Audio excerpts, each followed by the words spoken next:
কত বছর বয়সের সন্তানকে বিছানা থেকে আলাদা করে দিতে হয়, চলুন জেনে আসি আজকের এই ভিডিওতে। সন্তান একটা নির্দিষ্ট বয়সে যাওয়ার পর পিতামাতার উচিত সন্তানকে পৃথক বিছানায় শোয়ানো। এমনকি তাদের নিজেদের মধ্যেও দুই ভাই দুই বোন বা ভাই বোন একসাথে তারা যথাসম্ভব থাকবে না।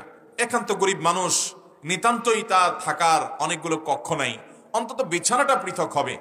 আর বিছানাও সেরকম রাখার জায়গা নেই, তো অন্তত একটা খাটে মাঝখানে বড় কোনো বালিশ, বড় কোনো পার্টিশন থাকবে, একটা কম্বলের ভেতরে একটা কাঁথা, একটা লেপের নিচে অন্তত শোবে না। আল্লাহ জানেন বান্দার কোন পথে গেলে এর পরিণতিতে খারাপ কিছু হবে, এজন্য আগে থেকে আল্লাহ তাআলা সাবধান হতে বলেন।